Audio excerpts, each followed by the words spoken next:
થઈ રહી છે।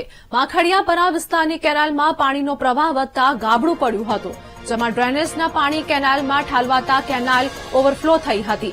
ગાબડું પડતા દૂષિત પાણી આસપાસના ખેતરમાં ફરી વળ્યા હતા। વાવેતર કરેલા ખેતરમાં દૂષિત પાણી ફરી વળતા ખેડૂતોને મુશ્કેલી વધી છે।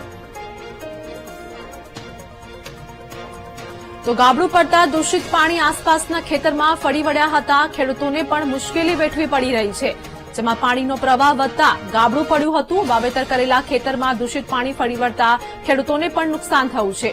પાટણ પાલિકાના અણધણ વહીવટથી પ્રજા પણ હેરાન પરેશાન થઈ રહી છે। માખડિયાપરા વિસ્તારની કેનાલમાં પાણીનો પ્રવાહ વધતા ગાબડું પડ્યું હતું। સંવાદદાતા ભરત અમારી સાથે જોડાઈ ગયા છે। ભરત, જે ઘટના સામે આવી છે જેમાં ગાબડું પડતા દૂષિત પાણી આસપાસના ખેતરમાં ફરી વળતા ખેડૂતોને પણ મોટું નુકસાન થયું છે, શું વધુ અપડેટ?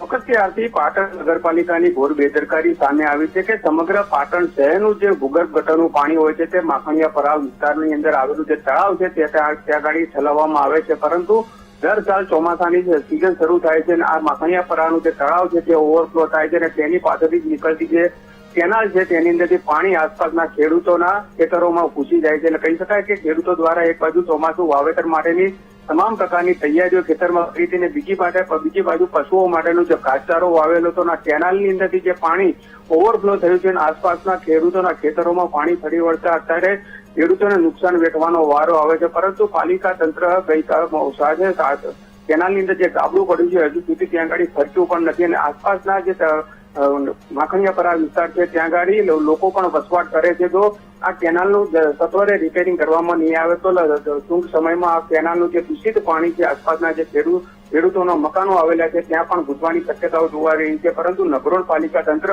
હજુ સુધી જાગ્યું નથી અને ઘોર નિંદ્રામાં જોવા મળી રહ્યું છે અને ખેડૂતોના જીવ છે અત્યારે તાવે બંધાયેલા જોવા મળી રહ્યા છે। જી આભાર ભરત, તમારી સાથે જોડાવા બદલ, સમગ્ર માહિતી આપવા બદલ।